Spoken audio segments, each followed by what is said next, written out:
Salve, gente, tudo bem com vocês? Aula, aula, aula. Vamos lá? Vamos lá, literatura aqui na sua telinha. Tudo tranquilo com vocês? Já pegou aquela água, aquela barra de cereal? Não vai ficar comendo coxinha aí, velho, ficar se entupindo aí e depois passa mal. Fica esperto aí, come uma fruta, uma coisa boa, né? Mentira, come coxinha que é bem melhor que fruta, não sei o que, não sei o que. Ah, mas, cara, se cuida, velho, né? Final do ano aí tem o Enem, fica esperto, fica bem, fica tranquilo e vamos que vamos. Ó, hoje preparei o tópico aqui para falar sobre a literatura da Idade Média, conhecido como trovadorismo, e também o humanismo. Mas antes eu quero começar e dar uma repaginada, né, dar uma explicada nas escolas literárias. Porque eu estou falando do humanismo, classicismo, modernismo. Professor, que diabos é isso? O que é isso, né? Estas a gente conhece como escolas literárias. O que são escolas literárias? Um jeito que a crítica literária convencionou de separar algumas características entre alguns autores no tempo, certo?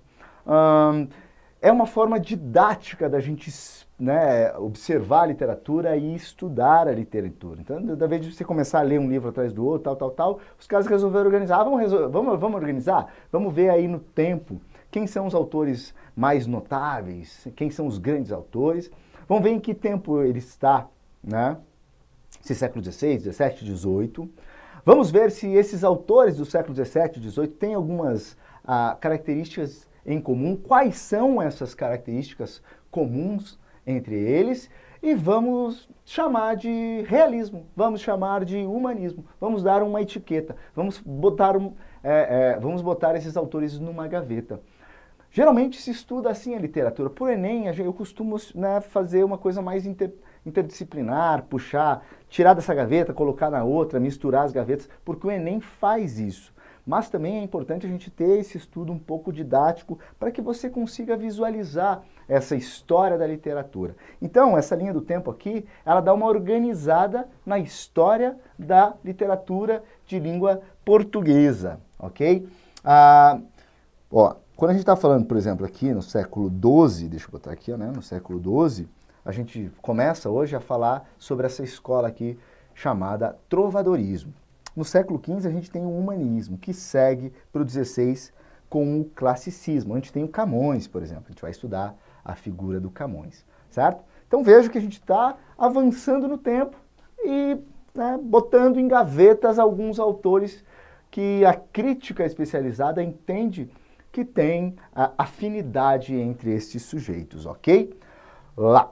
Literatura brasileira agora. Porque, professor, mas por que lá no século XII você não falou da literatura brasileira? Uai, né? Porque o Ocidente chega no Brasil em 1500. Vamos lembrar disso, né? O Álvares Cabral, a Carta de Caminha, que a gente vai estudar pra caramba. Então ali começa a história da literatura brasileira. Em 1500, no século XVI, portanto, então até ali a gente não vai falar de Brasil. Aqui a gente começa a falar desse nosso querido país, tá? Então, o quinhentismo, que segue o barroco, que tem em Portugal e tem no Brasil, a gente vai falar sobre os dois, o arcadismo, o romantismo, o realismo, naturalismo, parnasianismo, simbolismo e modernismo. Professor, não consegui decorar o nome das escolas. Calma, a gente vai ver uma por uma, a gente vai conhecer a história, se aprofundar na história de cada uma dessas gavetas, né? Gavetas da história da literatura. Tranquilo? Pronto para começar essa história? Dá uma olhada de novo aqui. Vamos começar, é claro, por aqui, com o trovadorismo. Hoje, esse vídeo é dedicado ao trovadorismo e ao humanismo, ok? Duas literaturas de Idade Média aqui para a gente conhecer. Bom, tá aqui um lance aqui, uma fotinho bacana que eu quero que você pense nele. Trovadorismo galego-português. Olhou aquela fotinho, né? Aqui, ó, de novo para você. Pessoal, eu tô vendo aqui um cara com uma Fender, né? O Jimi Hendrix ali, o outro louco ali também com um cavaquinho, e os caras estão fazendo um som. Primeira coisa que eu quero que você lembre, que você pense sobre a literatura. Será que a literatura começa, né, nessa viagem já na forma escrita? Né? Isso aqui é um livro. Será que a literatura começa assim, com a prosa, com a poesia, assim? Ou ela começa de uma forma oral? Ela começa musicada? Tá? Sim, ela começa musicada. Estou ouvindo você falar aqui, né? Tenho uma ligação com o Cosmos e estou ouvindo você aí da sua casa falando assim, professor, me parece mais plausível que ela tenha começado de forma oral. Claro que sim.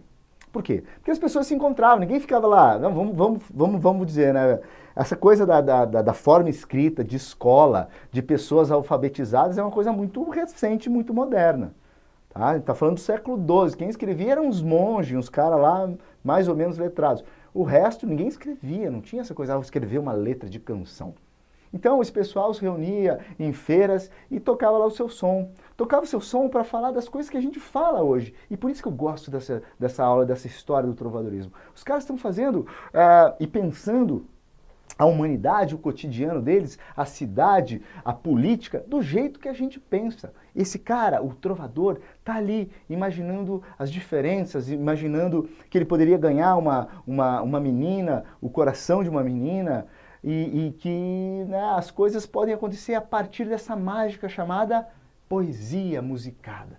Então, a história da literatura em língua portuguesa, por isso que a gente começa a história por aqui, no século XII, porque é aqui que a gente começa a ver que algo parecido com a língua portuguesa começa a se desenhar. Professor, você falou algo parecido com a língua portuguesa começa a se desenhar? Sim, porque ainda a gente não está falando do português, a gente está falando do galego português. Então presta atenção, as trovas desse período da Idade Média não estão em língua portuguesa. Essa que nós estamos hablando aqui, estamos falando com vocês, que a gente está se comunicando. Elas estavam em galego português. Essa é a primeira coisa que você vai anotar aí e ficar na sua cabeça. Então, os caras estão lá, pegando o cavaquinho, pegando a guitarra, até tinha acompanhamento quando eles iam cantar também com alguma percussão, né? Tava tudo ali do jeito que acontece hoje, velho, né? Esse troço aí, eu conheço os alunos, né? Gostam de tocar um instrumento, por quê? Porque o cara é feio às vezes, nego feio tem que fazer o quê? Gente feia faz o quê, velho? Né? Se apoia aqui, ó, se apoia nos instrumentos e vai mandar um sonzinho, para tentar ganhar o coração das meninas, né?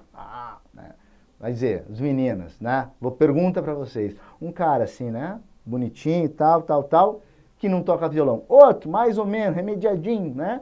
Mas que toca um instrumento, tá lá no palco, cabeludo, tal. Eu sempre pergunto em sala e as meninas falam assim, nós gostamos sim. Faz diferença o cara ter alguma habilidade musical, cantar para elas suspiram. Então, a poesia, a música, a canção ainda deixa as pessoas muito apaixonadas pelos cancioneiros. É isso que esses caras queriam e é isso que eles faziam.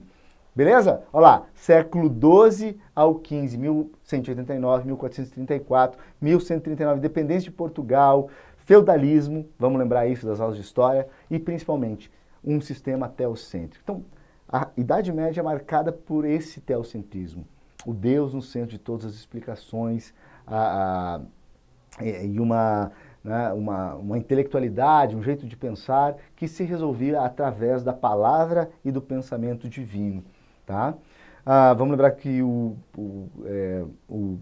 Portugal, sendo parte e uma parte muito forte da Igreja Católica, Portugal, Espanha, né, a Península Ibérica, está ali conhecendo a Inquisição, ou seja, a igreja está apertando os valores por conta da Reforma Protestante, que está rolando também. A língua galega portuguesa, já falei disto. E aí a gente vai falar sobre as produções literárias, principalmente isso aqui, ó, as cantigas. É isso aqui que a gente vai estudar nesse momento, tá?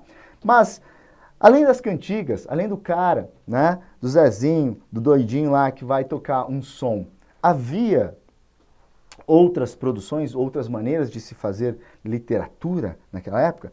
Sim, né? As novelas de cavalaria, que hoje a moçada gosta muito. Você pega lá o Santo Grau, todas aquelas histórias. Hoje, claro, mais adocicadas, o pessoal muda um pouco as histórias e traz elas para Hollywood e tal. Mas começa essa brincadeira toda nesse período. Pequenas historietas também populares, textos sobre a vida dos santos, também rolava nesse momento. Mas o que interessa mesmo para a gente estudar aqui são as cantigas. Claro, eu acho que o principal eu já falei para vocês hoje, moçada, é a questão do DNA da poesia, do DNA da literatura. Ela está grudada na canção. Isso eu acho muito massa, isso eu acho muito legal. Porque cai canção agora nas provas do Enem, os caras falam assim, pô, mas que canção, por que isso? Isso daí não é literatura, é literatura. Ah, outra pergunta, olha que legal, trazendo para o nosso dia a dia. Quem foi o último Nobel de literatura? O Bob Dylan. Olha que legal, velho. O cara é o quê? Um letrista, um cancioneiro. Então, ele faz parte, né, dessa tradição que alia o som, a melodia, as letras, a poesia escrita. Então tá aí, o DNA da literatura lá vem bater aqui justamente no nosso querido Bob Dylan. Legal, né? Certo? Ó, que são as cantigas, então? Poemas cantados, geralmente acompanhados de instrumentos. Um alaúde, uma flauta, uma viola, uma gaita de foles. A primeira cantiga que a gente tem notícia é essa Cantiga da Ribeirinha, moçada. A data não é muito precisa, 1189 ou 1198, e é o marco inicial dessa escola chamada Trovadorismo, cuja autoria da cantiga é do Paio Soares de Taveirós. Ok? As cantigas eram como hoje, né? Cantadas em feiras, em festas, na corte. Então ela vinha do meio mais popular também para o meio mais palaciano, que você pode conhecer. A gente chama de cancioneiro o conjunto de cantigas. Então o cara pega lá e faz um the best of, né? Quem são os caras aí das cantigas? O cara vai lá ouvir, né, registra as cantigas e tal, faz um registro de vários cantores, de vários compositores, e isso ficou, tá lá na Biblioteca Portuguesa, conhecido como cancioneiro. Cancioneiro é um conjunto de canções. Bom, um detalhe importante aqui para os nossos estudos sobre o trovadorismo é saber o que é um eu lírico. Um eu lírico, moçada, é a voz do poema. Professor, mas eu não, né? Eu abro o livro e não escuto nenhuma. Né, velho? Dá um tempo, velho.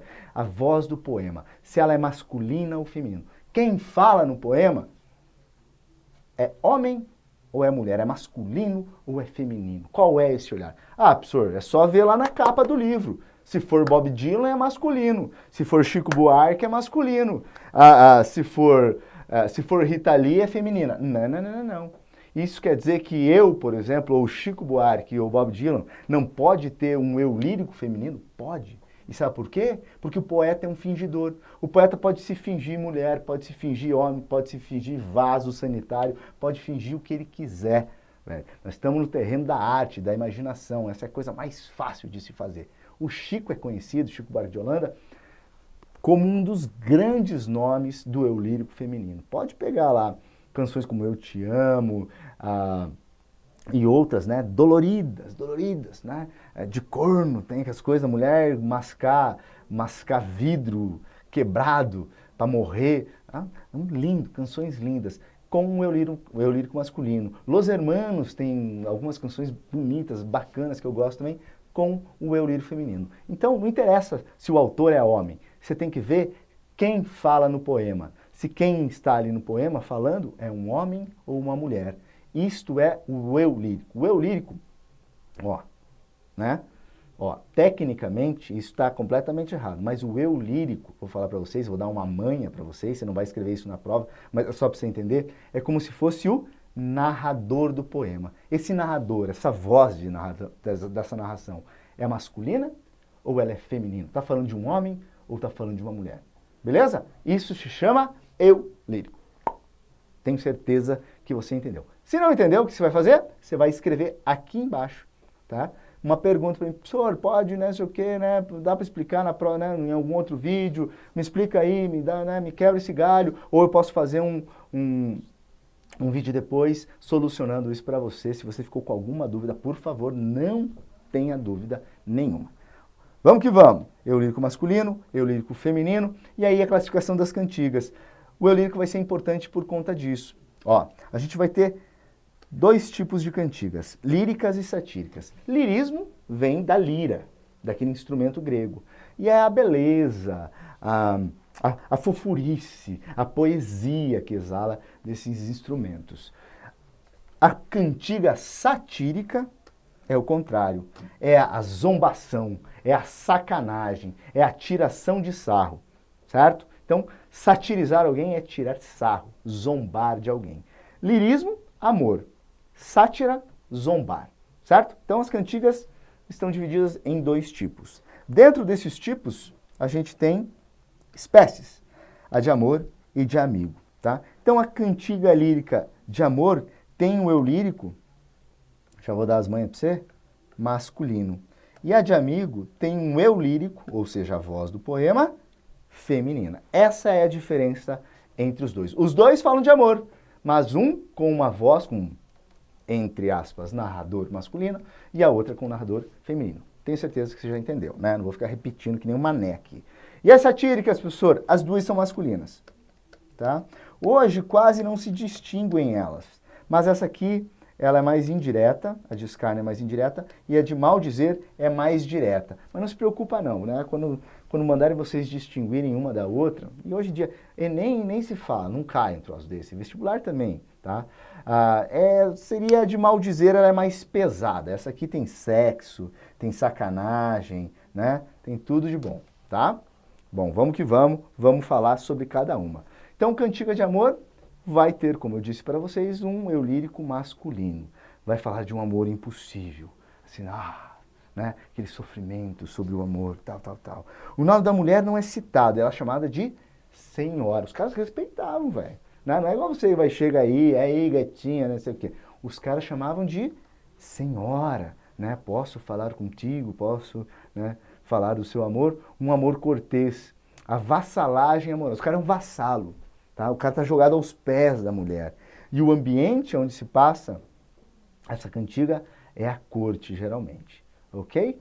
Vamos para a mais famosa delas? A cantiga da Ribeirinha. Aqui eu coloquei, né, só para vocês entenderem, né, eu falei do galego-português, que dá origem, né, a variação do português, vai ter o francês também, o galego-português está aqui. Essas cantigas, no original, elas são assim. Só que eu sei que a gente ia ter um trabalhaço para ler, e não é a questão aqui. A questão é conhecer essa história, conhecer essa cultura, e o berço da nossa poesia, né? Então tá aqui, só vamos ler aqui, 3 versinhos só para você entender.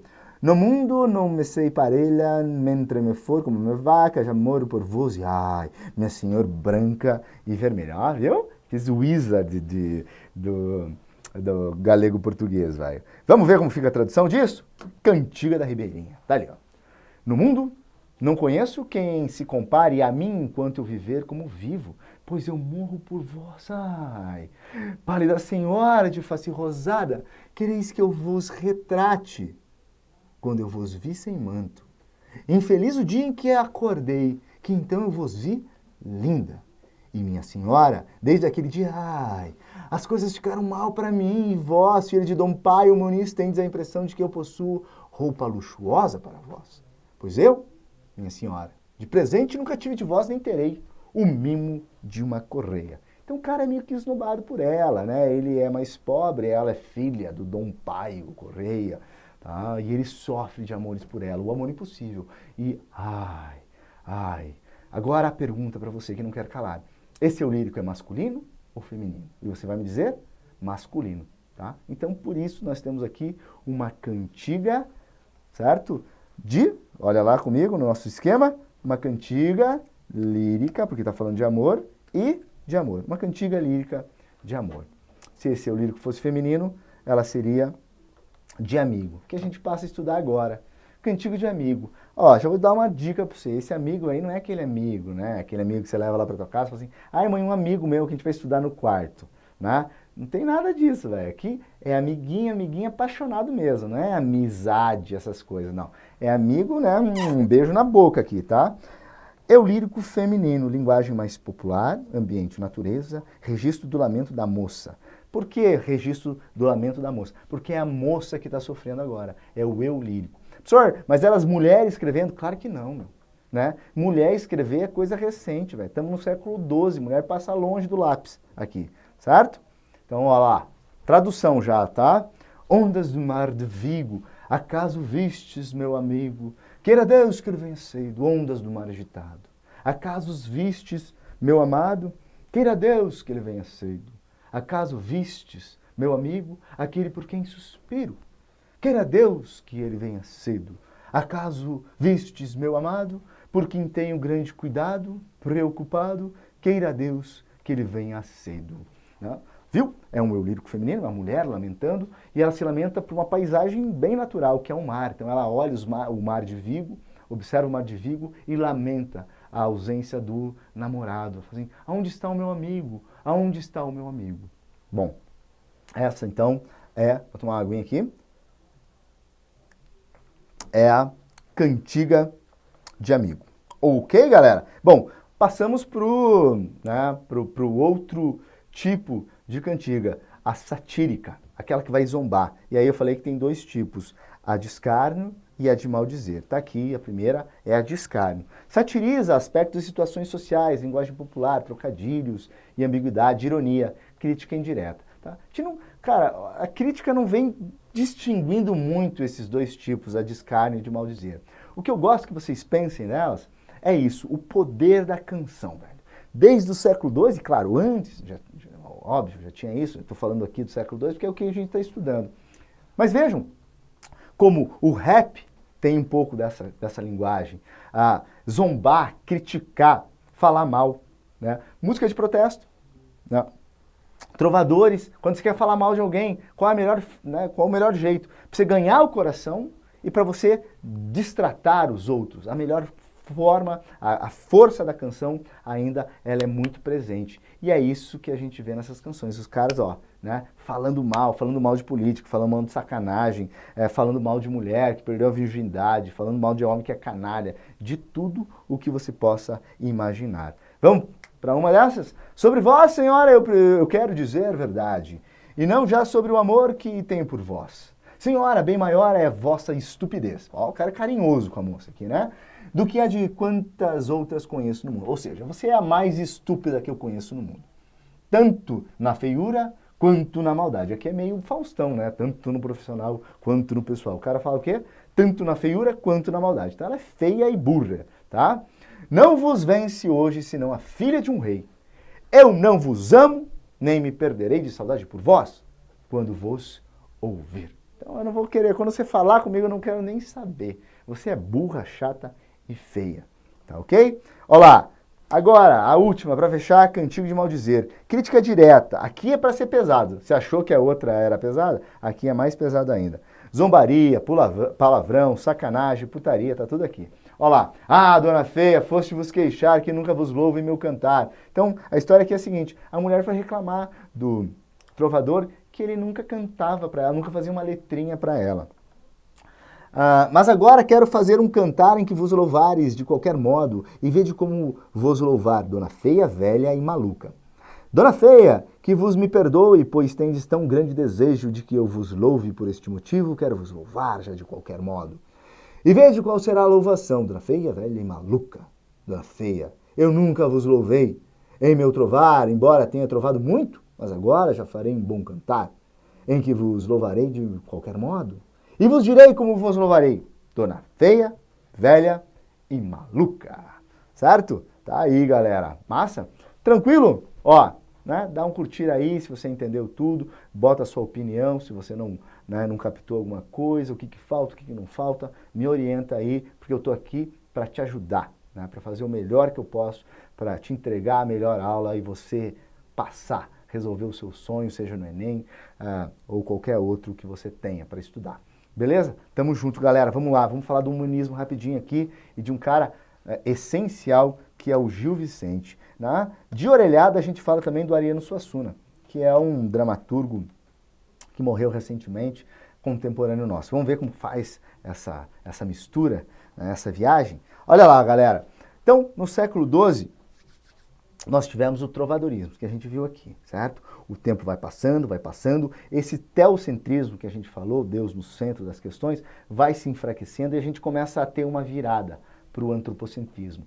Essa virada é chamada, dentro da história da cultura ocidental, de humanismo. Por que humanismo? Porque o homem, o humano, está no centro das questões agora. Só que a gente está num período de transição ainda, tá?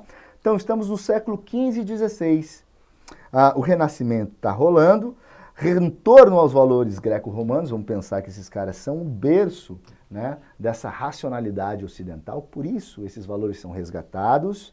A razão versus a fé, valorização do homem e da natureza. Um grande autor que a gente pode citar desse período? Dante Alighieri, velho, certo? Autor da Divina Comédia. Muito legal. Em Portugal, vamos falar um pouco sobre Portugal, porque né, ainda o Brasil está para ser descoberto. O marco inicial é a nomeação de Fernão Lopes do Tombo para o cargo de guarda-mor da torre. O cara que ia cuidar da biblioteca lá, tá? E o que está rolando em Portugal? A expansão marítima. A expansão marítima que vai descobrir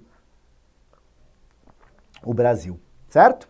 Bom, autores e obras e produções. Né? O que é que a gente tem no humanismo, professor, para estudar? Crônica historiográfica, poesia palaciana e, principalmente, marca aí, teatro popular. O teatro popular do Gil Vicente. Se tem alguma coisa que vai cair no Enem, vai ser esse cara, se porventura o humanismo for contemplado. Não é muito contemplado não, mas de orelhada você já pode saber, né? É o final da Idade Média que a gente está vendo aqui, e se tiver alguma coisa sobre essa matéria, vai ser esse teatro popular, porque ele é muito influente, vai influenciar muita coisa, inclusive, como eu falei para vocês, a literatura brasileira, né? A gente vai ter. E é sobre isso que a gente vai falar, o Teatro Popular de Gil Vicente. Esse homem, né, inicia o teatro português, obras como Alto da Visitação, Face de Inês Pereira, Alto da Barca do Inferno, estão ali algumas obras anotadas. E ele, né, a ideia dele é juntar personagens da nobreza e do clero aos populares. Moçada, quando a gente fala de teatro popular, tem que fazer rir, né? O pessoal tem que ir lá na feira, se juntar, olhar para o palco aberto para o público e dar risada. E do que a gente gosta, o povo gosta de dar risada? A gente gosta de ver, né, os políticos se ferrando, não é? Quando a gente vê agora acontecendo, Lava Jato, não sei o quê, não sei o quê, a gente adora ver, por isso que a gente acompanha o jornal, por isso que a gente fica vendo as notícias no Facebook, a gente adora ver um político que a gente achava que era ladrão e agora você tem certeza que ele é ladrão e ele vai preso. Esses caras também tinham esse prazer, e esse prazer podia inclusive ser ser encenado no palco, ele ia, né, gostar de ver aquilo. Olha lá, né, aquele maldito do coronel, aquele maldito político que só rouba o dinheiro, ele está se ferrando agora. É a catarse. Lembra dessa palavra? O que é a catarse do público? É o público se encantar com aquela peça, observar aquela peça teatral, aquela peça artística que está sendo encenada e de uma forma, né, lúdica, entrar naquilo e achar que é ele. Então o cara joga tudo, né, joga toda a raiva que ele tem dos políticos, da classe dominante que o sufoca, certo? Que o explora e tal, ele pega tudo aquilo lá e pá! Essa é a nossa vingança, né? O personagem ali que era mais pobre deu a volta por cima e sacaneou os poderosos, a igreja, os poderosos e todo mundo que está ali. Então, a catarse que o teatro promove é esse sentimento, né, de como se você limpasse a alma, lavasse a alma, ok? Por vezes, na TV, e penso muito nisso, né, fato de pessoas poderosas, empresários bilionários estarem sendo presos no Brasil, dá essa impressão de uma catarse, né, nacional. A gente, pá, o cara foi, se ferrou, né? Por quê? Porque falta escola, falta saúde, tal, e agora a gente está vendo, não, claro que não é uma encenação, mas na vida real, mas a gente, né, tem essa ideia por conta da televisão, de estar vendo uma peça quase ali, e esses caras sendo presos, né, fica aquele sentimento de que nos vingamos dele, né? Para o bem, para o mal, com erros e acertos, o Brasil vai tentando se achar no meio desse, né, caos que vivemos aqui. Bom, galera, tá lá, ó, o caráter moralizante, crítica social e personagens estereotipados. Quero falar de duas coisas aqui, o caráter moralizante e o estereótipo. O que é o estereótipo? O teatro do nosso querido Gil Vicente, que é um teatro muito importante mesmo, ele vai trabalhar com personagens tipos. Então, o palco está aqui, está armado, de repente vem aquele cara que é o político. todo arrumadinho, falando bonito, mas a gente sabe que ele está sendo demagogo, que ele está sendo falso. Depois entra um cara com a camisa do Corinthians, falando assim, aí, mano, não sei o que, vamos lá, não sei o que. Depois entra o padre, né? Mas é aquele padre também que a gente sabe que ele reza para Deus, mas na terra ele quer o dinheiro dos outros. Tem muitos personagens assim, o Gil Vicente gosta também de provocar um pouco isso, né? A corrupção da igreja, o falso moral, certo? De quem deveria dar o exemplo e não dá. Então o personagem tipo, o estereótipo, é aquele que quando entra no palco a gente já sabe mais ou menos o que esperar dele. Aquele é professor, aquela ali, loira burra, então vai fazer isso, a gente vai rir disso. Aquele outro ali é o bombeiro, aquele outro ali é super-herói e tal. A gente já espera um comportamento prévio dele e isso nos faz rir. E ele apela para esse tipo, né, ele usa esse tipo de recurso no teatro dele e usa muito bem, ok? E caráter moralizante, as histórias querem que você aprenda algo. Não adianta ser rico, né, mas destratar os outros. Não adianta ser rico, possuir bens, mas esses bens são roubados. Né? Você vai para o inferno se fizer isso. Isso é um caráter moralizante. Eu tenho uma moral e quero mostrá-la para você. E essa moral, obviamente, está ligada aos valores judaico-cristãos, os valores da igreja, né? Ainda, sim, claro, muito, muito presentes nessa época, no século XV. Perfeito? Vamos lá? Vamos falar de duas, né, grandes peças do Gil Vicente. Vou contar, vou narrar aqui brevemente para vocês. A primeira, a farsa de Inês Pereira. Moçada, é muito bacana, né? Esse é um texto cômico, que tem uma crítica à sociedade mercantil emergente, e ao materialismo, né? Quando eu vejo e leio a farsa de Inês Pereira, eu lembro muito dessas socialites emergentes. Gente que sonha em ficar rico, em ter posses, em poder desfilar socialmente e ser reconhecida. Tá? E ser reconhecido. Ou seja, é uma peça que nesse sentido é muito atual. Tá? Isso que é legal quando eu falo dessa viagem que a literatura nos proporciona. Algumas coisas, uma essência humana, uma canalice humana, um amor humano, ele sempre permanece e a gente não muda nessas coisas. A vaidade, a vontade de ganhar, o medo da morte, são temas universais, certo? E aqui a gente brinca com alguns, por isso que a gente aprende tanto lendo, né? E principalmente reflete sobre o nosso próprio comportamento. Então tá lá, Inês Pereira, uma moça que sonha com um bom casamento, é uma adolescente, já tem 14 anos e ela acha que está velha para casar já. Né? E naquela época, sim, ela fala assim, nossa, eu tô ficando pra titinha, eu já tenho 14, 13 anos, eu não lembro exato, mas é alguma coisa assim, 13, 14 anos, eu tô ficando velha, ela fala pra mãe dela. E a mãe dela fala assim, sabe por que você tá solteira? Você não sabe fazer porra nenhuma, menina. Você fica aí, eu fui na igreja, rezei, voltei, e você não arrumou nada, não arrumou um prato, não arrumou uma cama, certo? Parece você que tá desse lado, às vezes, né, tua mãe não briga com você assim, faz alguma coisa, só fica aí, né, deitado, assistindo televisão, vai estudar, rapaz, vai ver, né, as aulas do Shibata lá, pelo amor de Deus, deixa de ser, né, desgraçado, preguiçoso, levanta, Inês Pereira. Bom, a Inês, através de uma tia casamenteira dela, a Leonor Vaz, busca um casamento para ela, e ela conhece um cara chamado Pero Marx, tá aqui, ó, Pero Marx. O Pero Marx manda uma carta para ela falando que gosta dela, tal. Ele tinha uma grana, tal, mas ele não era aquele cara massa, sabe? Sarado, bonitão, jovial, ia levar ela, né? Ele era meio tosquinho, tal. E ela fala, esse cara não é tão legal igual eu sonhava casar. Eu queria um príncipe, né? E ela vai conhecer um príncipe, o Brás da Mata, só que é um príncipe mequetrefe, certo? Ele é um escudeiro e é um malandro, malaco total, velho. Ele quer um casamento de conveniência. Sabe que a Inês Pereira tem uma mãe que tem lá o seu dote, né? Vamos lembrar essa coisa da mulher, né? Casada, e ela vai ter um dote que ela vai botar no casamento para unir duas famílias. Então esse cara, o Brás da Mata, fica sabendo disso através de uns outros malandros e resolve propor um casamento para Inês Pereira. Ela prontamente aceita, fala, não, esse sim é um cara bom, esse tem dinheiro, esse aparenta ter dinheiro, esse é cavaleiro, tal, tal, tal, tal. Só que esse cara malandrão, quando casou com ela, porque eles acabam casando, a primeira coisa que ele faz é, né, maltratar ela. Ela achava, e isso é interessante para a gente pensar, a condição feminina no século XVI, no século XV, XVI, e como isso vai mudar, ó, como a literatura nos proporciona esse tipo de pensamento. Isso sim seria uma boa matéria para o Enem. Ela tem que casar, porque se ela não casar, ela não é nada socialmente, ela não pode sair na rua.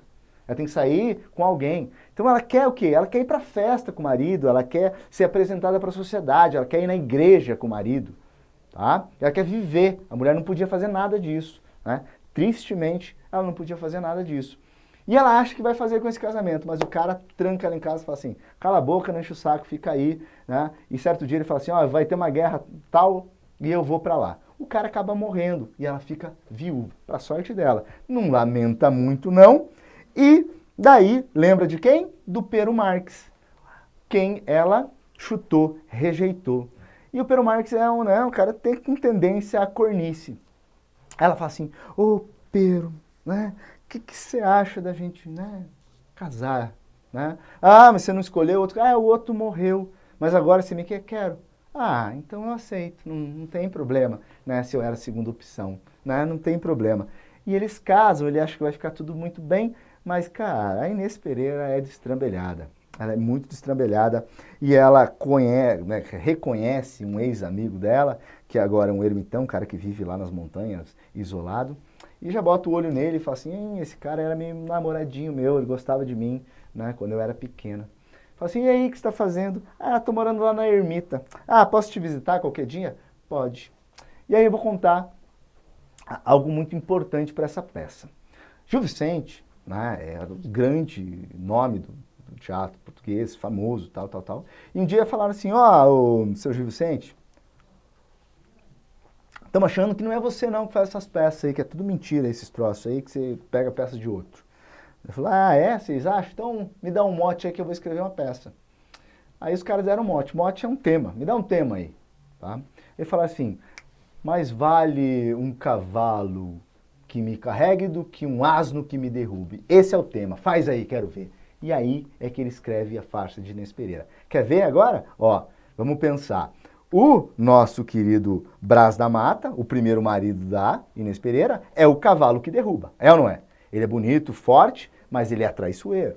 Então, mais vale um asno... Oh, desculpa, falei certo, mote? Mais vale um asno que me carregue que um cavalo que me derrube. Se eu troquei lá, por favor, presta atenção. Mais vale um asno que me carregue que um cavalo que me derrube. Então, Brás da Mata é, obviamente, esse cavalo. O cara forte, bonitão, tal, ela achou que ia se dar bem, bum, caiu do cavalo. E aí ela volta pro nosso querido Pero Marx, que é o asno que carrega ela. Literalmente carrega. Porque no final da peça, ela fala assim, ô, Perinho, vamos visitar um amigo meu. Na verdade, ela tá querendo namorar o cara. Vamos visitar um amigo meu né, na ermita dele? Vamos, eu vou com você. Né? E aí eles estão andando, vai ter um laguinho, um pequeno riacho. Ela fala assim, olha essas pedras aqui, que legal, você podia carregar pra gente, né, montar lá na sala um troço, né, certo? Um deckzinho, as mulheres adoram um deckzinho, um deckzinho. E ele pega 2 pedras na mão. E quando tem que atravessar o rio, ela fala assim, ai, não quero molhar meu vestido, não quero molhar meus pezinhos. Daí ele fala assim, faz o seguinte, amorzinho, né, sobe aqui nas minhas costas. E ela sobe nas costas dele e tá lá o asno carregando ela. Então, viu? Literalmente, ele fecha com essa chave de ouro o texto dele. Brilhante, né? Legal pra caramba essa peça. É bem divertida, é bem legal. Certo? Alto da Barca do Inferno, outra peça muito importante. Um alto, moçada, é justamente essa peça moral, né? Com temas, né, geralmente bíblicos e tal, mas tem essa coisa da moralidade, de ensinar o que é certo e o que é errado. Aqui a gente tem uma barca, certo? Que vai para, né, o pessoal morre e chega lá nessa barca. Tem lá o diabo e tem o anjinho. E aí, de acordo com a vida que você levou, certo? Você é dirigido para a barca do inferno ou para a barca do céu. O que você acha? Né? Aonde será que o Gil Vicente vai colocar a moçada? Muito, muito, muito mais na barca do inferno.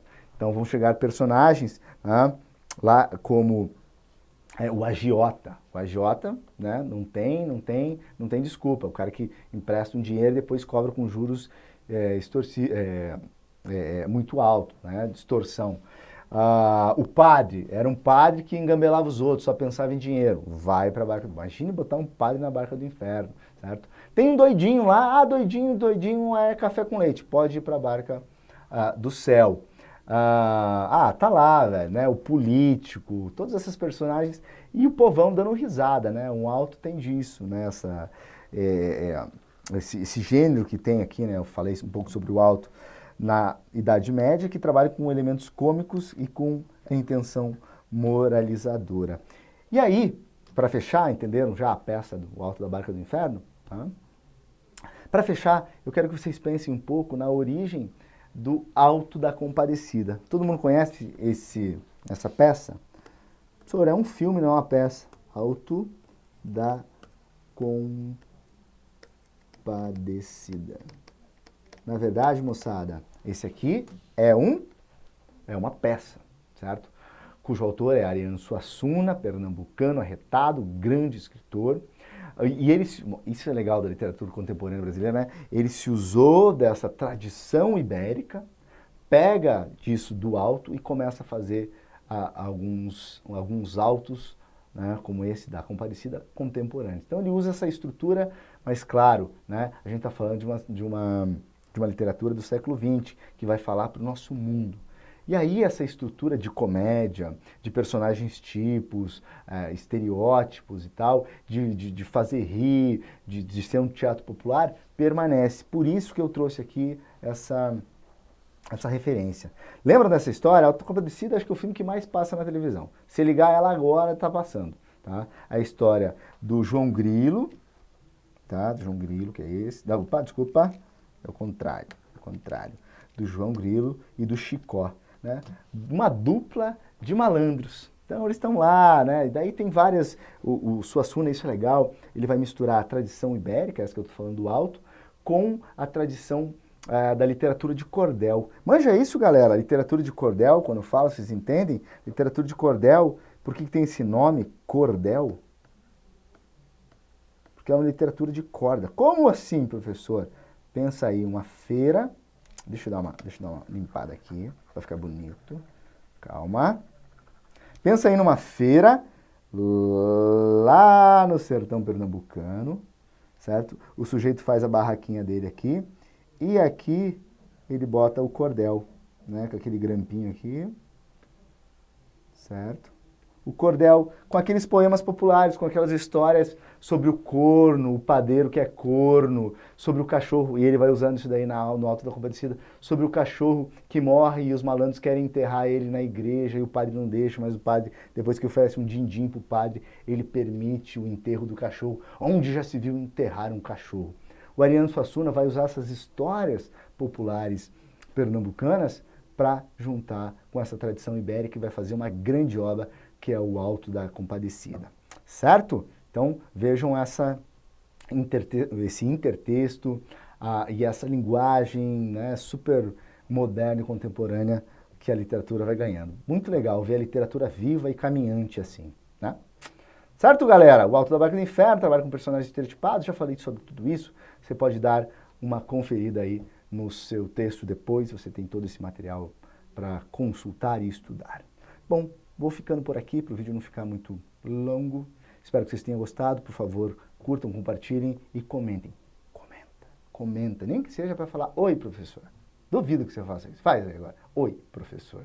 Valeu, grande abraço. Beijo para vocês, até a próxima. Tchau.